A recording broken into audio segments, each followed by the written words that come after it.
mojich mladých čach sme všetci mali za domom alebo na záhrade alebo niekde na dvore kôpku hliny, piesku alebo štrku a tam sme sa hrávali s takými krásnymi oranžovými alebo červenými tatrovkami.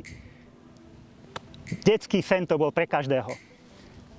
Dneska sa pohráme s trošku väčším autom. Je to Mercedes Arox.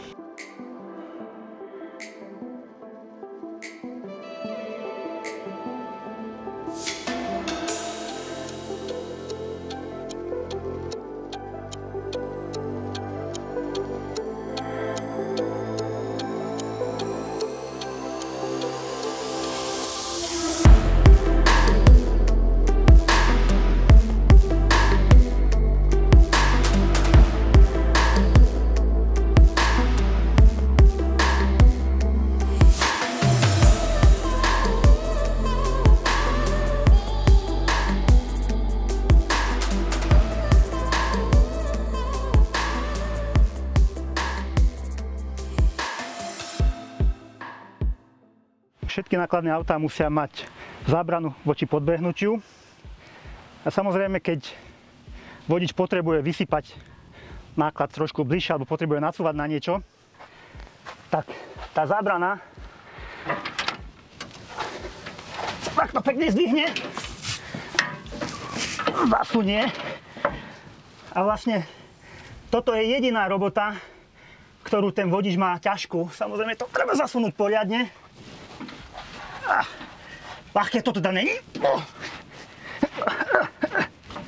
No, nebudem to robiť úplne nakoniec. Au. Na konci by som toto mal zase zaretovať naspäť, aby sa mi to nevyšuplo. Ale teda toto je jediná ťažká robota, ako dneska vodič takéhoto kamióna alebo nákladného auta má. Dám to naspäť. Aby som sa...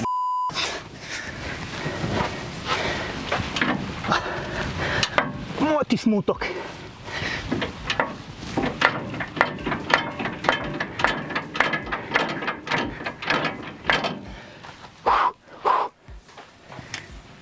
Gate mi padajú.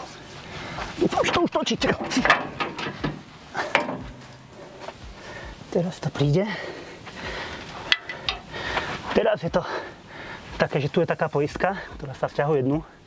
Vidíš, nevidíš? Svak je tam. S druhou bude trošku problém, lebo nejaký chytrák to nezasunul úplne a ohol to. Takže tu sa namakám.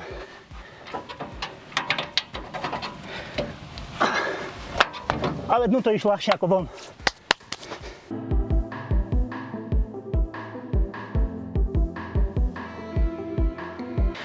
Momentálne sme naložení. Máme tam zhruba 22-23 tón sypkého materiálu. Je to trošku kopec, ale keby toto nebola simulovaná premávka alebo prevádzka, tak by som to nenakladal až tak vysoko. A aby ten sypký materiál nerobil prach za mnou, tak tu je plachta, ktorú môžem zrolovať a túto samozrejme pripevniť na boky. Poď, kameraman, poď.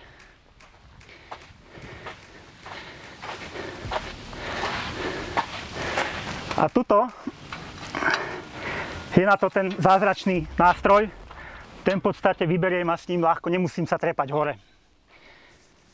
Samozrejme máme tu rebrík, ale ešte aj tu je, že keď si chcem skontrolovať, že ako mi to naložili, tak pekne vylezem kopcovito.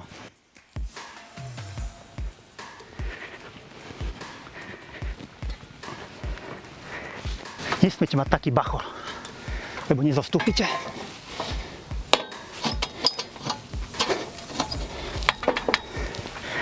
Dobre?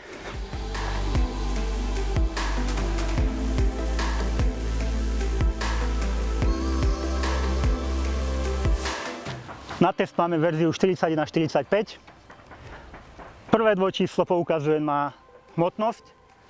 Celková hmotnosť tohto auta môže byť 41 tón.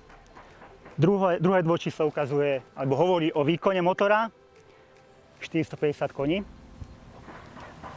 Arox ako taký má vždy radový 6-valec od 7,7 do 15,6 litra.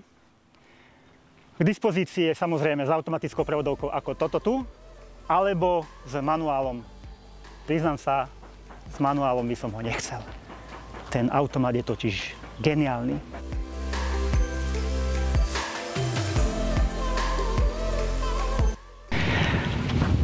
Ako správne auto do najťažších offroadových podmienok má trojdielny nárazník. Oceľový, žiaden plast. Samozrejme ochrana svetlometov. Dobre. Zabudol som ešte jednu vec povedať, že máme pohon pri motore.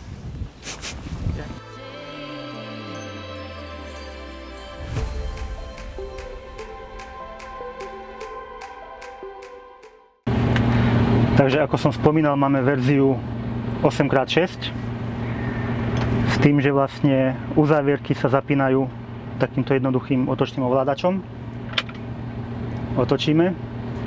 Najprv sa zapne vlastne medzinápravová uzávierka.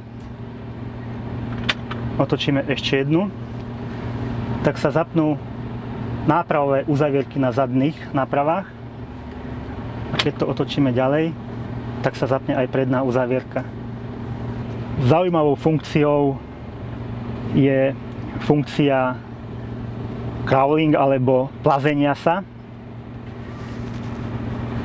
ktorá zabezpečuje, aby ste vedeli ísť úplne pomaličky k nejakej prekážke alebo k miestu, kde potrebujete vysypať veci. Funkcia sa zapína, keď vlastne toto stlačíme. Teraz je vlastne funkcia aktívna. Ďalšou zaujímavou funkciou je pomoc pri zapadnutí, tzv. Rozhýbávanie sa auta. A to je, keď vlastne aktivujem túto funkciu, tak vládu nad spojkou preberá plynový pedál. To znamená, že ja keď som zapadnutý s tým autom, pridám plyn, auto sa pohne dopredu, ale už cítim, že to nevládze, tak pustím plyn, rozpojí sa spojka, auto cúvne dozadu a ja hneď môžem pridať. A takýmto spôsobom sa postupne vyválkam ako keby z tej šaramaty. S tým, že systém funguje do 5 km za hodinu. Potom sa automaticky vypne, alebo ho môžem ja vypnúť. Vypol sa, áno. Samozrejme máme tu ASR-ko, ABS-ko a tuto je vlastne ovládač na prídavné zariadenie. To znamená, že toto musím zapnúť, keď chcem vysypať náklad. Inak je tu v zásade tie isté ovládače ako v osobnom aute. Máme tu navyše akurát maják a kontakt so servisom. O to majú až osobné autá. A čo je zaujímavé, Arox má automatickú ručnú brzdu, ktorá sa zaťahne okamžite, keď zastavíte, vypnete. Keď sa rozbehnete, tak sa uvoľní. Takže v prvom momente funguje aj ako autohold, ale na autohold je tuto samostatná funkcia. Samozrejme môžete to zaťahnuť aj takto ručne a potom uvoľniť tiež. Prevodovka. To, čo som spomínal, že s manuálom by som ho nechcel, to auto. Môže to byť super zábava radiť. Arox ponúka mimochodom 2TH, ale v reálnych podmienkach si myslím, že ten komfort za to stojí. To je ad 1. Ad 2. Táto prevodovka radí, no dovolím si tvrdiť, že lepšie ako 99,99% vodičov. Radí lepšie pre motor, aj pre podmienky jazdy v teréne. Máme tu režimy, automatický režim, tam máme režim economy, potom tam je, musíme to zapnúť, potom je tam režim pre offroad, vtedy samozrejme radi vo vyšších otáčkach uprednostňuje výkon a potom tu máme štandardný režim pre jazdu na ceste. Okrem toho tu máme manuálny režim, dlhšie podržíme manuál a radíme vlastne touto páčkou hore-dole. Samozrejme 3-stupňová motorová brzda. Dobre. Arox sa mi páči ešte pre jednu vec. Všetko, čo tu vidíte, sa ovláda neskutočne intuitívne. Pred sebou máte relatívne malý displej a tuto z multifunkčného volantu sa prepínate v jednotlivých okienkach. Každé to okienko má ešte listy pod sebou, šipkou dole alebo hore sa prepínate vnútri a vždy vám to ukazuje, že čo máte robiť, ak to chcete potvrdiť. Jednoduché, účelné, jednoducho neskutočné.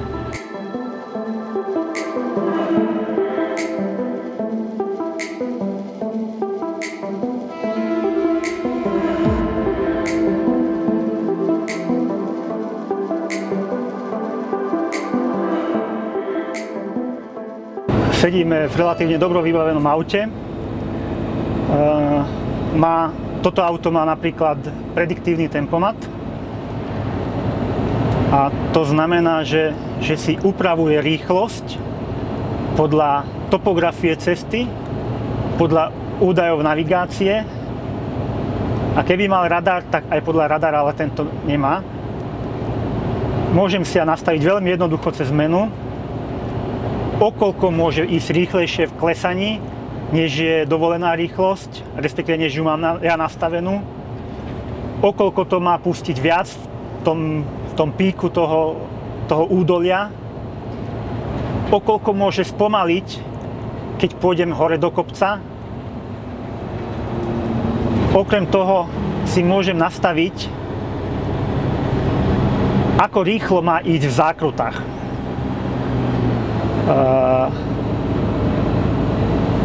Základná hodnota je nastavená tak, že skúsený vodič si povie, že je to dobré, ale pre menej skúseného odporúčam trošku stiahnuť z tej rýchlosti a v tom prípade to auto v tých zákrutách pôjde pomalšie trošičku, ako je tá ideálna rýchlosť. Samozrejme máme tu na to 5 stupňov. Ďalšia vec, čo si môžeme nastaviť, je ako skoro má auto uvoľniť plyn, respektíve ako skoro má začať rolovať pred nejakú udalosť, napríklad križovatka, kruhový objazd, vjazd do dediny, zníženie rýchlosti z mapových podkladov. Skrátka, môžem si to nastaviť tiež v 5 stupňoch a tomu bude samozrejme auto prispôsobovať to spomalenie svoje, s tým, že k tomu miestu vždy príde tou rýchlosťou približne tou, ktorá je tam daná. To znamená, že napríklad ku začiatku obce príde 50 zhruba. Ku kruhovému objazdu príde takou rýchlosťou, aby som ten kruhový objazd prešiel slušne. Teraz napríklad som vyšiel z dediny a to auto zrýchluje samo, pretože vie, že som mimo dediny. Za chvíľku dojdeme ku kruhovému, už začalo uvoľňovať, už rolujeme, za chvíľku budeme mať kruhový objazd. To znamená, že autičko krásne roluje, spotreba je prakticky na úrovni voľnobehu. A keď prídem k tomu kruhovému objazdu, tak vlastne moja úloha je len točiť volantom. Preto keď som hovoril o tom, že jediná ťažká úloha dnešného vodiča je vlastne zdvíhanie a púšťanie tej protipodbehovej rampy alebo toho nárazníka zadného, tak aj toto som mal na mysli. Keď si zoberiete detail na moju nohu, vôbec nebrzdím, nepridávam, sme pri kruhovom objazde, autíčko spomalí, mám nastavené o 2 stupne menej, ako je za firemné nastavenie, respektíve ako je maximálna rýchlosť. A toto je fakt, že vôbec nemusíte byť ani skúsení, ani nič. To zvládnete ľavou zadnou. Prešli sme kruhový objazd, autíčko zrýchluje samé. Autíčko. Samozrejme, máme tu dve tlačítka na zadávanie rýchlosti. Keď zadávam tlačidlom set, tak sa auto vlastne prepne do režimu, že bude sledovať rýchlosť, ktorú som mu ja zadal. Keď rýchlosť nastavím tlačidlom mínus, tak sa auto prepne do režimu sledovania dopravných značiek a svoju rýchlosť bude prispôsobovať tomu, čo vlastne diktujú dopravné predpisy. To znamená, že tuto keby som chcel ísť, ja neviem, treba 70, tak on pôjde 80, 90, lebo tu je 90. A naopak, keby som v mieste, kde je treba 70, chcel ísť 90, tak on si pôjde tú svoju 70, lebo tam je 70. Samozrejme, vždy si to môžete prepnúť a vždy ste pánom situácie vy. Jednou z výrazných prínosov nových kamionov alebo nových nákladných aut je práve komfort vodiča. Na jednej strane je to ten hluk, ktorý som spomínal, na druhej strane je to kvalita sedadla.